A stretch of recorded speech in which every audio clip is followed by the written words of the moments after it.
octobre kalo tile muga ani wolonfila san ba fila ani muga aw minnu b'an filɛ sanga ani wagati an ka bɔlɔlɔkana la mali kɔnɔna la yan nɔ fo ka taa se mali kɔkana ma an b'aw fo danti foli min na ni y'aw ka waati kunkurunin kunnafoni ale selen mali kunnafoni.net ale jabaranin kan a y'aw bisimila. Fransikaw ka minisiri ni o ye Jean-Yves Le Drian ye ale ye a ka bɔɲɔgɔn ye ni ka a kuncɛ kunu tɛnɛ octobre kalo tile 26 san 2020 a ka bɔɲɔgɔn min yɛrɛ sa ni a kun bɛ an ka faba kɔnɔna la a danna tile 2 o ma ani an ka minisiri ɲɛma ani o ye ɲɔgɔn kuma ɲɔgɔnya minnu n'u kumana fɛn min kan sa o de ye cɛmancɛ fanga ale taaboloya fanfɛla ye ani tuguni Jean-Yves Le Drian ani an ka minisiri ɲɛma sa u ye kunnafonidilaw wele ni ka olu kuma ɲɔgɔnya o kɔnɔna la sa u ye bɛnkan bolonɔbila sɛbɛn ni ka o kɛ fɛn 5 o kan Fransikaw ni an ka jamana ani ɲɔgɔn cɛ min n'a musaka bɛ ti jɔ sefawari miliyari 93 o bɔɲango de la Jean-Yves Le Drian ani an ka minisiri ɲɛma n'o ye Moktar Wani o kumana fɛn min kan tuguni sa o de ye ko ka sigi ka kuma ni ka o tɛmɛ ani karɔgɛlɛn diinɛ ma olu ni ɲɔgɔn cɛ nka Fransikaw ka ni minisiri ni kuma in ma kɛ ale fɛla ko ye ka sababuya kɛ ale y'a yira k'a fɔ ko kumaɲɔgɔnya man ka tɛ ka tɛmɛ ani karɔgɛlɛn diinɛ ma olu ni ɲɔgɔn cɛ ko nka k'a ni maa minnu bɛ se ka sigi ka kuma o de ye maa minnu bɛ yen nɔ n'olu ye maramafɛn ni ka o bila ka sigi ka fɔ ni ka o kɛ an taala ye k'a n'olu de kan ka sigi ni ka fɔ kɛ.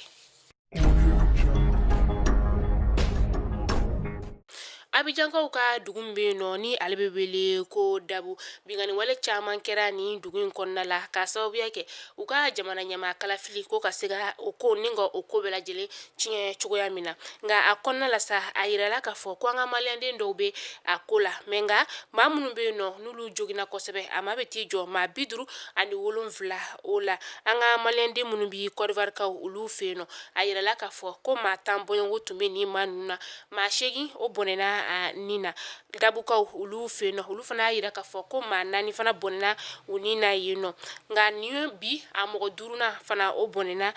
ni na o kɛra yɔrɔ min na sa o de ye Bɔguwa n'u ye Côte d'Ivoire ale ye cɛmancɛ bolo ka taa se a tilebin yanfan o fɛ sa min ni ani Abidjan cɛ kilomɛtiri 40 bɔɲɔgɔnko o de don u ka maa min bɛ yen nɔ sa ni o ɲɛsinen bɛ an ka maliyɛndenw ka lakana ma u ka jamana kɔnɔna la sa n'o ye Ahmed Jawara ye ni ale bɛ tɔ jɛkulu min na sa n'o bɛ wele ko CBMC ale y'a yira k'a fɔ ko maliyɛnden minnu bɛ Côte d'Ivoire kaw olu ka jamana kɔnɔna la ko bɛɛ lajɛlen ka i hakili to i yɛrɛ la walasa maliyɛndenw ni ivoiriyɛndenw an kana se ɲɔgɔn ma cogoya min na u ka jamana o kɔnɔna la ko de la k'a bɛ maliyɛnden bɛɛ lajɛlen wele ko maa o maa n'i bɛ Côte d'Ivoire kaw olu fɛ yen nɔ i k'i sen bɔ nin wale in na ani i ka dan sigi i ka yɔrɔ latagaw la walasa nin ko in a kana se maliyɛndenw ma cogoya min na nin bingani wale ninnu yɛrɛ minnu bɛ ka kɛ Côte d'Ivoire kaw fɛ yen nɔ sa ani u ka jamana ɲɛmaa kalafili cɛ sa n'o tɔ tora tile damadama ye ni o yɛrɛ bɛ bɛn octobre kalo tile 31 san 2020 nata in ma.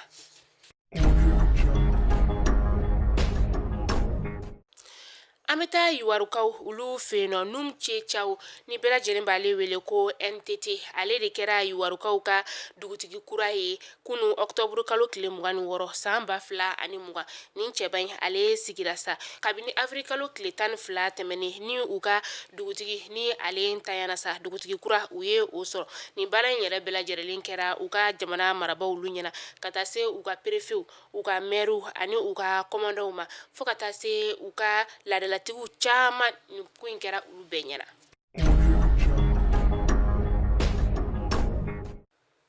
Kunu nɛgɛ kanɲɛ 10 wagati ka taa se a 11 wagati ma sa maramafɛn tigilama dɔ olu ye bingani wale ta ni ka kamalen dɔ k'a sɛgɛrɛ min yɛrɛ sa n'ale tun bɛ ka bɔ an ka waribonso dɔ kɔnɔna la n'a kun talen bɛ ka taa nafolo ta nafolo min yɛrɛ sa n'a musaka bɛ t'i jɔ sɛfɛwari miliyɔn 10 o bɔɲɔngora ale yɛrɛ kun cilen don maa min fɛ sa o de ye a ka ɲɛmaa dɔ ye u ka fɔla sa ko nin cɛ in yɛrɛ sa ko a bɛ taga nin nafolo in a bɛ taga labɔ sanga ni waati a ka ɲɛmaa o fɛ komisɛriya min bɛ yen nɔ ni ale ɲɛsinin bɛ nin ko in bɛɛ lajɛlen ni ɲɛɲinini ma sa ni o ye premier arrondissement ye a yirala k'a fɔ ko u ye bingani wɛrɛ ta ka maa min sɛgɛrɛ k'ale ye tɔgɔ ko Sori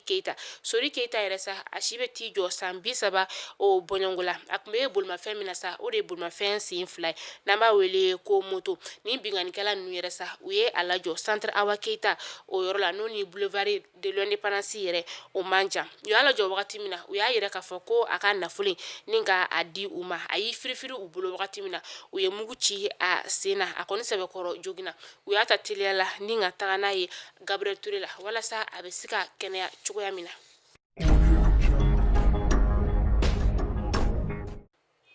An bɛ taa kokan kibaru la an bɛ taa Laginɛkaw olu fɛ yen nɔ ONU ma ka taa se Union Africaine ma CEDEAO ma olu bi Konakirikaw ka jamana o kɔnɔna la kabini kari tɛmɛnen na sa walasa ka se ka gɛlɛya min bi Laginɛkaw olu fɛ yen nɔ o gɛlɛya bɛ se ka nɔgɔya cogoya min na kabini kunu tɛnɛ octobre kalo tile 26 san 2020 u ye seni ma ni ka olu kuma ɲɔgɔnya ani u ka gouvernement ma fo ka taa se u ka maaba caman olu ma o kɔfɛ u taara Selun Dalen Jalo min ni ale ye fanga sinamatɔ ye u taara ale ka so u n'ale ye ɲɔgɔn kuma ɲɔgɔnya wagati kɔnɔna la an bɛ se k'a fɔ an bɛ wagati min na i n'a fɔ sisan nɔ basigi o bɛ Laginɛkaw olu ka jamana kɔnɔna la nka a yirala k'a fɔ ko nin ko in yɛrɛ kɔnɔna la sa ko maa 21 o de bɔnɛna a nin na nin kuma in fɔra u ka jamana marabagaw olu fɛ nka UFDG ma olu ka fɔ la sa ko maa 30 de bɔnɛna a nin na.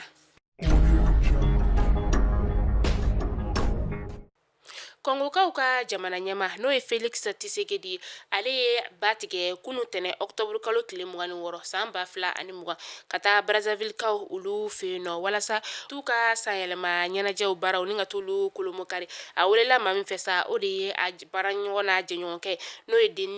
Denis Sassou Nguesso ye. Ayiwa Mali kunnafoni jabarani lajɛbaw ni ne bɛ dansigi an ka bi kunnafoni la Mali kunnafoni.net ale ye jabarani kan aw ni ce aw ka lajɛliko ɲuman na aw k'an bɛn diɲɛ waati wɛrɛ.